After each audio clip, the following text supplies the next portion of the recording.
Haunted location के ऊपर जो आत्माएं फंसी हुई है, मान लो कोई राग पैलेस के अंदर 100-200 भूत रहते हैं, या ऐसे कई ऐसे हॉन्टेड लोकेशन बढ़ते जा रहे हैं जहाँ पे भूत प्रेतों का अड्डा है, तो उनको भी इस तरीके की उनकी सेरेमनी कर दे तो वो भी मुक्त हो जाएगी वहां से। हाँ, उसको वहाँ ब्रह्म ज्ञान सुनाया जाए, सभी आत्माएं तड़पती हैं तो उसको ज्ञान सुनाया जाए।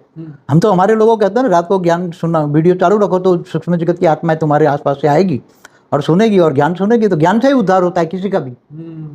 कोई भी आत्मा, चाहे भूत प्रेत हो, मनुष्य हो, कोई भी आत्मा का उद्धार ज्ञान से होता है। राइट। कि तुम आत्मा हो, तुम ऊपर के लोक में चले जाओ, ये ज्ञान होना चाहिए। तुम विष्णुपुरी चले जाओ, शिवपुरी चले जाओ, परमधाम चले जाओ, जो तुम्हारी बिलीव है, जिसको तुम मानते हो उसको मानो, चले जाओ। या बेहद की आत्मा तो बेहद के विमान में बैठ जाओ, बेहद के परमपिता को याद करो।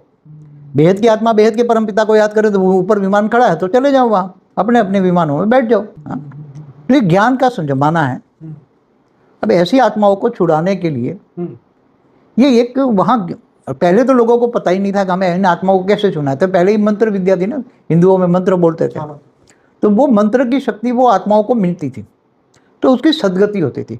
वो सदगति, पुनर्जन्म को सदगति कहते थे। अच्छा, वो आत्मा को पुनर्जन्म मिल जाए तो खुशी। हाँ हाँ, वो आत्मा की सदगति हो गई। अच्छा। उसको ही मानते हैं, मतलब भूत प्रेत बन के ना रहे पर उसको जन्म। हाँ, उसको सदगति मानते हैं।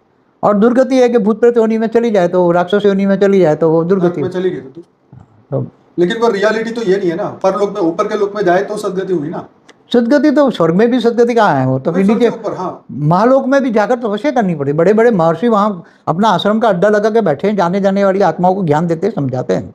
महालोक, बड़े बड़े महर्षि महालोक, जनलोक में भी हैं, सपलोक में तपस्या करते हैं, सत्यलोक है, सत्य ज्ञान होता है। फिर ब्रह्मापुरी में जाते हैं। ब्रह्मा ने जो 7 लोक बनाया था, वो 7 लोक तो ऊपर जाओ तब ब्रह्मापुरी जाता है, फिर विष्णुपुरी, शिवपुरी, परमधाम। वो ज्ञान होना चाहिए ना, आत्मा में शक्ति भी होनी चाहिए। कर्मातीत अवस्था होती है जब तुम ज्ञान होता है कि तुम भावातीत बनोगे तब गुणातीत बनोगे, तब कर्मातीत बनोगे। तो ये कर्मातीत बनने के लिए आत्माओं को भावातीत बनना जरूरी, इस भावनाओं की दुनिया से पार, रजो सतो रजो तमो, तीनों त्रिगुणातीत, तब तुम शिवपुरी जाओगे, परमधाम जाओगे। तो ये नॉलेज होना चाहिए, नॉलेज का जमाना है।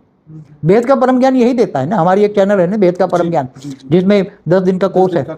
हमारी दूसरी चैनल है परम शांति मोटिवेशन एंड मेडिटेशन, उसमें 10 दिन का कोर्स है। तो वेद का परम ज्ञान का कोर्स करोगे तो सब सिलेबस में आएगा कि आत्मा ये नष्टोमोह कैसे बनती है, भावातीत, कर्मातीत, गुणातीत कैसे बनती है, और फिर कैसे अपना परमधाम, दोनों शरीर, स्थूल शरीर, सूक्ष्म शरीर भी, और परमधाम में निराकारी। तो ये ज्ञान से होता है, इसलिए ज्ञान की आज दुनिया में आवश्यकता है। मगर सूक्ष्म जगत का भी ज्ञान बहुत जरूरी, कई आत्माएं नहीं मानती।